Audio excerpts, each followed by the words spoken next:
This is Nick. This is Jack. It's Thursday, the new Friday, November 14th, and today's pod is the best one yet. This is a T-Boy. The top 3 pop business news stories you need to know today. Big drop coming tomorrow. Big news, right, Jack? That's right, Yetis. We're announcing that we have an announcement tomorrow. Should we just tell him? You want to just tell him, Jack? Sounds like we're telling the Yetis. Why don't you take the honors? All right, Yetis, Jack and I, we're dropping our holiday merch tomorrow on the show when you get on here. Black Friday? Never heard of it. Pink Friday? We're into it. More to come tomorrow. In the meantime, 3 fantastic stories for the show. What do we got on the pod, Jack? For our first story, Donald Trump has officially created DOGE, the Department of Government Efficiency, and he's put Elon Musk in charge. Because our government spends $6.4 trillion every year, so Jack and I will tell you where all of it goes. For our second story, it's Spotify. Spotify just enjoyed its most profitable quarter ever, and the stock is at an all-time high. And it's all thanks to pausers, or non-pausers. Actually, both. We'll explain. We'll explain pausers and non-pausers. And our third and final story is a company called Bounce.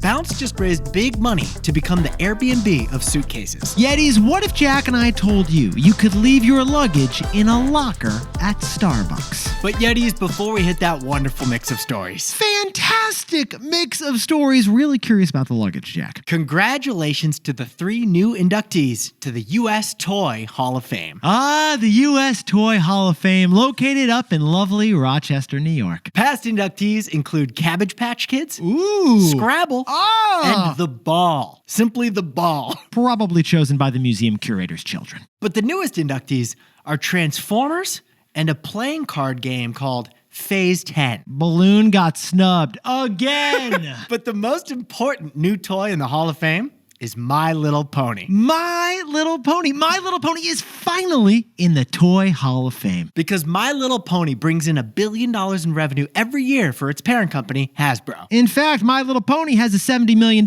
movie and an entire series on Netflix. Not too shabby. But the reason it's such a big deal that they're in the Hall of Fame? Why, Jack? It took My Little Pony 7 tries to get there. Sit down, stand up, and get back on the saddle, because for 7 straight years, My Little Pony was a finalist for the Hall of Fame. 8th time's a charm, apparently. My Little Pony finally persevered. But Jack, could you sprinkle a little context onto that My Little Pony, please? If you never had a My Little Pony, your sister probably did. Katie had a couple of them. Jack, pastel horses, rainbow manes, hooves made of sparkles. I knew you grew up with 3 brothers, but trust me on this one. They smell like friendship and magic. You nailed it. In fact, Yetis, Jack and I discovered there is also a huge fan base of dudes who love My Little Pony. They're called My Little Bronies, apparently. Bronies, yeah. So congrats to all the bronies and the ponies out there. My Little Pony didn't give up, and you know what, besties? Neither should you. So if you're facing a challenge today, just remember that pony. Because it took the pony 7 tries to win big. My Little Pony is really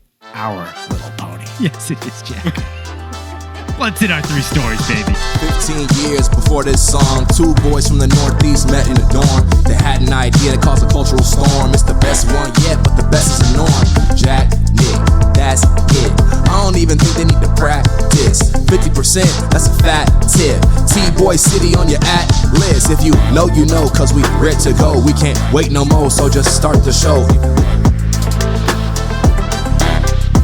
Start the show. For our first story, Donald Trump has officially formed a Department of Government Efficiency, aka DOGE, and it's led by Elon Musk and Vivek Ramaswamy. So we'll tell you what this department is, and crucially, what it isn't. But first, hero stat and a little bit of trivia. Jack, how many departments, agencies, and sub-agencies are in the United States government? Nick, there are 441. Honestly, favorite, it's between NASA and the U.S. Post Office. Mine's the Department of the Interior. It's so mysterious. I love those post office shorts, though. I'm a sucker for the shorts, Jack. In the meantime, Yetis, President-elect Trump issued a press release on Tuesday outlining plans to make our federal government in D.C. a whole bunch smaller. In Trump's press release, he said this: "We want a smaller government with more efficiency and less bureaucracy." So Donald Trump is establishing the Department of Government Efficiency, or DOGE, which is Elon's favorite crypto. And he's tapped Elon Musk and Vivek Ramaswamy to co-lead this new department known as DOGE, which is Elon's favorite acronym. Now, besties, that is what this department is. But it leads to the big question: what isn't this department? Well, actually, Nick, this department isn't a department at all. Good fact check there, Jack. The Department of Government Efficiency is not part of the government.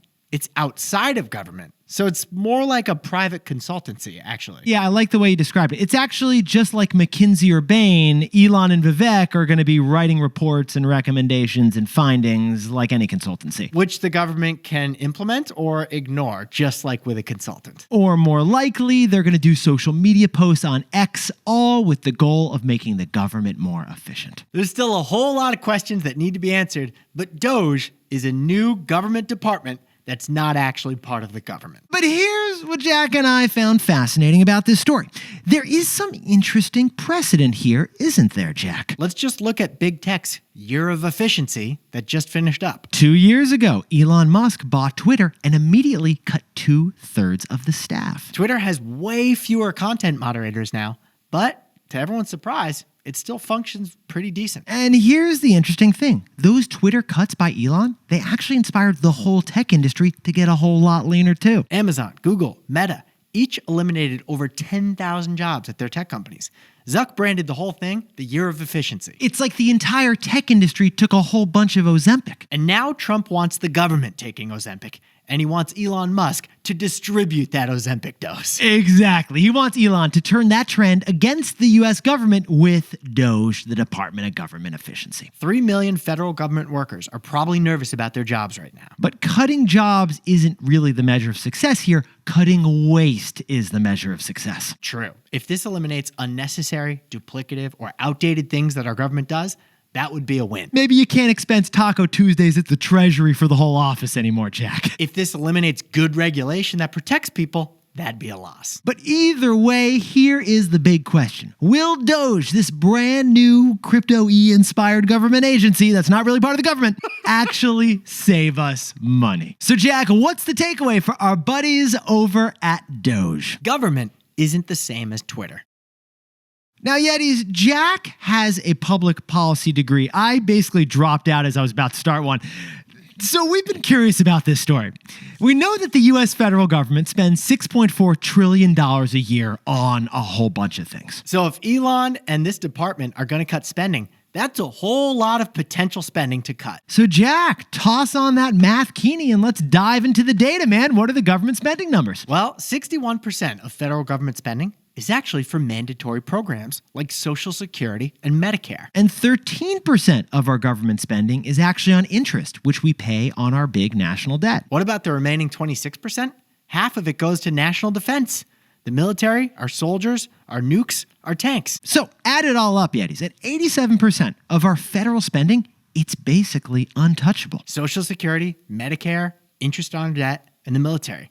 Those aren't things you can easily cut. No, and that's 87% of our government's budget. So Donald Trump, Elon Musk, and Vivek Ramaswamy, and this new Department of Government Efficiency, they're going to have to get creative if they want to find ways to save money. Now, is there waste in our government? Yeah, absolutely. There are a whole bunch of ways our government could improve efficiency. I'd love to re-up my driver's license with an online form instead of showing up and waiting in line. I just spent a half a day at the DMV. This could have been an email. But when you look at the numbers like Nick and I just did, finding cuttable efficiencies might be a lot harder than you think. Because the government isn't the same as Twitter. For our second story, Spotify stock is up over 400% in the last 2 years, and it just jumped again. Because Spotify is immune to the pauser problem. The pauser problem. Hey Yetis, call up Sabrina Carpenter because Spotify just drank up all her espresso. You love Sabrina Carpenter. You know, that sounded inappropriate, Jack, but I think we should just continue on. I am a fan. Yeti's Spotify stock jumped 11% yesterday. It just closed up to a $100 billion market cap. Don't stop believing, Jack. And what sounded so good to Wall Street? The profits, Nick. The profits. It was the profits, a record high gross profit margin over at Spotify of 31%. Because remember, Spotify's core business model is to take your subscription and send 70% of it to the musicians. 70% of their revenue go to the artists, so it's pretty hard to be profitable if you're Spotify. So with the revenue challenge, this year, Spotify focused on costs. Sadly, Spotify cut 1/3 of their workforce, but that efficiency, it drove the record profitability. And the record stock price. Spotify stock is up 400% in the last 2 years. Sprinkle on some context to that huge number, please, Jack. That growth is twice as good as Netflix over the same period, 3 times as good as Amazon, and 8 times better than the NASDAQ Tech Index. Sorry, Jack, I got one more. To quote Maroon 5, Spotify got moves like Mick Jagger. I've got another Sabrina Carpenter one, but I'll save it. I expect a couple more before the end of the show. Yetis, Wall Street also loved Spotify's tease that AI-generated music and podcasts were coming. I wasn't actually aware of that detail, Jack. You got to tell me that before the show, before the pod. But Yetis, the main reason in particular that Spotify is popping off right now, it's pausers. There's a new trend in the media industry, Yetis, known as pausers. And Jack, how would you define the pauser right now? People who temporarily pause their subscription when they're not watching anything. Get this, Yetis. According to the Wall Street Journal, 34% of us pause a streaming subscription and then rejoin that same subscription later in the year. So you subscribe to Netflix for a month, unsubscribe after your show's over, and then resubscribe when a new Netflix show drops that you want to watch. What you're saying, Jack, is that you get Hulu to watch The Bear, and then you switch to Netflix to watch Schitt's Creek, and then you're back to Hulu for Shogun. Exactly. If a third of us streamers are pausing our subscriptions, that's a sizable chunk of streaming revenue that's gone. I mean, full disclosure, this is Nick, and I've paused HBO Max since Succession and Curb Your Enthusiasm. I'm always on the fence about whether to pause Peacock. They got The Office, which is like a nice, warm, fuzzy blanket for me. I'll answer for you, Jack. Just pause Peacock. So Yetis, Jack and I got curious. What about Spotify? What is Spotify going to do in an era when so many people are pausers? Nick, I can't pause Parks and Recreation. Just pause the Peacock, Jack. So Jack, what's the takeaway for our buddies over at Spotify? Spotify is immune to the pauser problem of streaming. Yetis, according to the Wall Street Journal, Spotify users don't cancel and resubscribe. What we're saying is that Spotify users are not pausers. The Wall Street Journal interviewed multiple people, but they didn't have to because they could have interviewed us. We would never pause our Spotify subscriptions. And why is that the case? Well, it's because Spotify is the one and only app that people subscribe to for music. It's a one and only industry. Whereas in video streaming, it's not a one and only industry. The typical video streamer subscribes to 4 different video apps on average. So you can afford to pause your Amazon Prime Video subscription because you have 3 other streamers you're going to watch stuff on. But you can't pause your Pandora, your Spotify, or your Apple Music subscription because it's your one and only music app. So Wall Street, it's finally rewarding Spotify for an advantage that they've got over video streaming. Spotify is immune to the pauser problem of streaming. Hey Yetis, if you're a bestie, take a sec and hit that subscribe button. And like this video while you're at it. If you leave a comment, by the way, we'll read it. For our third and final story, Bounce just raised VC money to store your luggage. Because you can apply the Airbnb model to anything. Anything. Even a suitcase locker. Now, Yetis, funny thing is Jack and I were researching this story. We decided that to explain what this startup does, we're going to have to use their name as a verb. So let's use bounce as a verb. All right, I got you, Jack. Here we go. I land at 8 a.m., but I can't get into my buddy Timmy's house until 4 p.m., so I'm going to bounce my suitcase and enjoy the city. You don't want to schlep your 50-pound away roller suitcase through Central Park.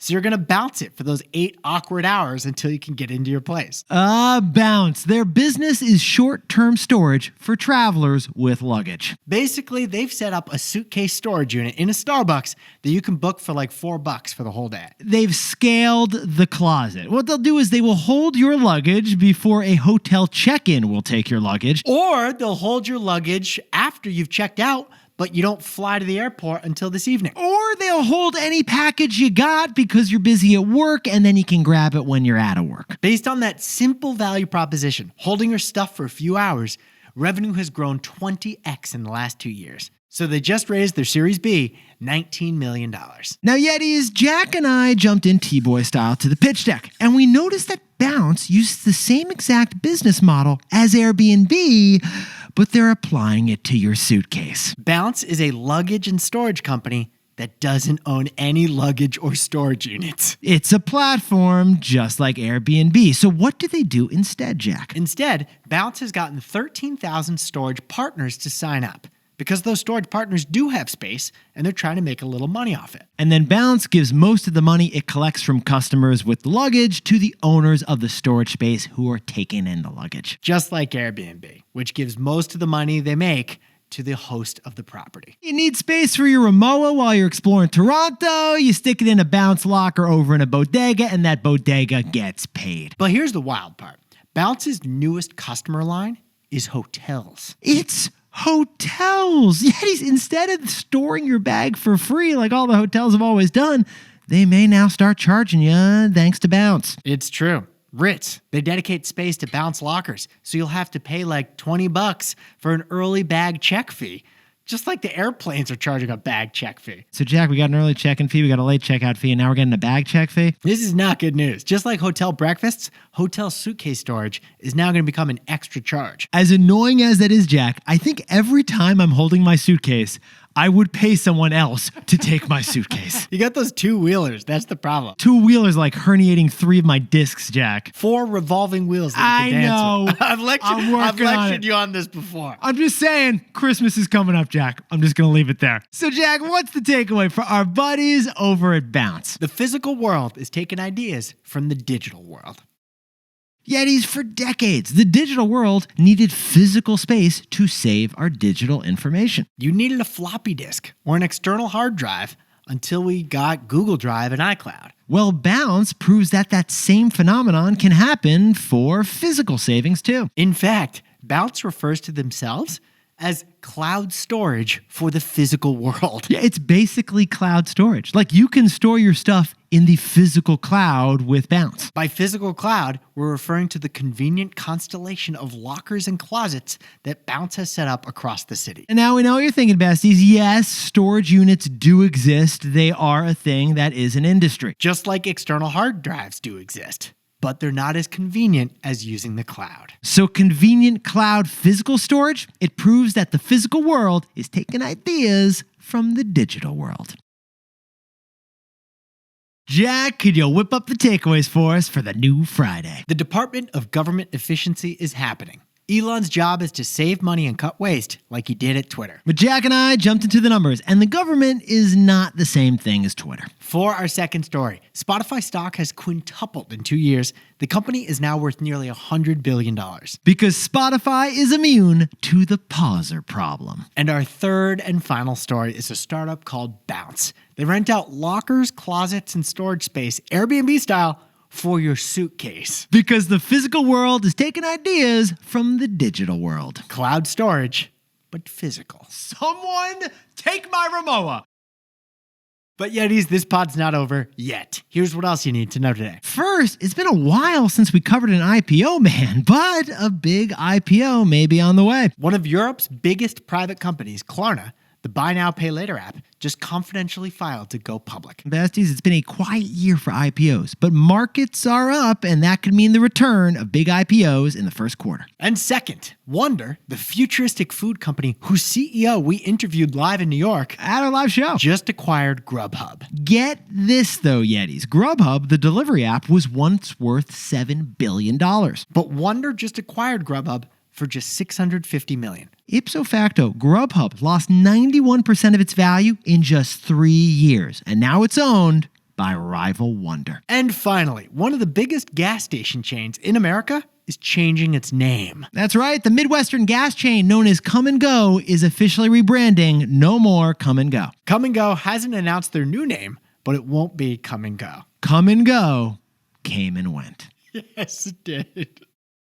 Now, time for the best fact yet. This one sent in by our creative director, Rachel Hauer, whose birthday is this weekend, by the way, and she happens to celebrate National Pickle Day. Did you know that mason jars were invented specifically for pickles? Jack, take us back to 1858 and set the scene for us, please. John Mason developed the mason jar in 1858 because he was pickling pickles and he needed a jar that could withstand the heat necessary for the pickling process. He basically needed a thicker type of jar for pickling. It was made of soda lime glass, and these jars proved to be so popular that even after their patent expired, manufacturers continued naming them the mason jar. And you know those like two-part tops that mason jars have? Yeah, Jack, because I hate the two-part tops. Well, the seal, it's perfect for pickling. But it's annoying for Nick's finger.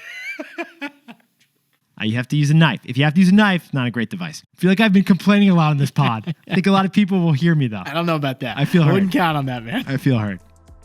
Yetis, you look fantastic today. And by the way, yesterday, Jack and I did a story about Apple Notes. And what did we decide to do, Jack? We decided to post our Apple Notes. Yeah, we took some screenshots of our most intimate Apple Notes, and we're putting them in our newsletter, which you'll get this Saturday. We pulled a Taylor Swift. We screenshotted our notes to post on the gram. So, Yeti, subscribe to our weekly newsletter. You get it every Saturday, and this edition is going to have some of our Apple Notes in there, like our ideas that we brainstorm every day. And Nick and I will see you tomorrow. Can't wait.